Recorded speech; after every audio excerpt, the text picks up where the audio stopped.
বৃষ্টি নামার আগে। বর্ষাকালের এই অপরূপ সৌন্দর্যটা আসলে বলার মতো না, অন্যরকম সুন্দর। বিশেষ করে বৃষ্টি নামার আগের যে মুহূর্তটা,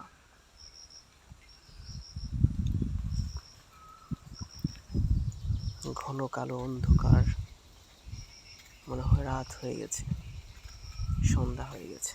এখন সময় দুপুর, কিন্তু মনে হচ্ছে যেন সন্ধ্যা রাত নেমে আসছে।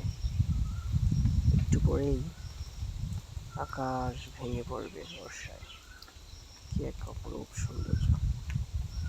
এই সৌন্দর্যটা উপভোগ করার জন্য আমার মনে হয় গ্রামে আসা উচিত প্রত্যেকটা মানুষের। শহরে থেকে এটা সম্ভব না। শহরে এই যে বাংলার রূপ বৈচিত্র্য, এটা শহরে থেকে উপভোগ করা যায় না। যদি আপনারা শহরে থেকে, আমি একটা জিনিস খেয়াল করেছি, শহরের মানুষ আসলে প্রত্যেকটা বর্ষা বলেন বা শীত বলেন, যত কাল আছে বা হেমন্ত, এগুলা শুধু কবিতা গল্প পড়েই তারা বুঝতে পারে, উপভোগ করতে পারে। গ্রামের মানুষ, মাটির মানুষ যারা কাছ থেকে যেভাবে দেখতে পারে, এটা আর শহরের মানুষের সম্ভব না। আমার এই মুহূর্তটা খুব ভালো লাগে, তাই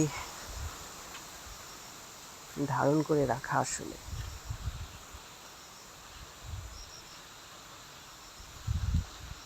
জীবন আনন্দের কবিতা যখন পড়ি, তখন রূপের বৈচিত্র্যতা চোখে ভাসে। আর গ্রামে আসলে এটা পড়তে হয় না, আসলে গল্প কবিতা উপন্যাস পড়তে হয় না। গ্রামের মানুষের মনে হয় কি একটা অন্যরকম সৌন্দর্য। মনে হয় এই আলো ছিল একটু আগে, এখন মনে হয় কেউ লাইটটা বন্ধ করে দিল, এরকম লাগছে। ভালো লাগা কাজ করে আসলে অন্যরকম একটা। আমি যখন ছোট, তখন থেকে আমার এই বৃষ্টি আসার আগের মুহূর্তটা অন্যরকম ভালো লাগে। মানুষ ঘরে ফিরে, আর আমি ঘর থেকে আসলে মানে এই যে একটা ভালো লাগা মুহূর্তটা উপভোগ করার মতো। আসলে সবার হয়তো ভালো নাও লাগতে পারে, আমরা মাটির মানুষ, আমাদের ভালো লাগে মাটির গন্ধ, গ্রামের পরিবেশ। এটা বলছি এই কারণে যে এটা আসলে শহরে সম্ভব না গ্রামের মানুষ ছাড়া। মানে কোনো ঋতুই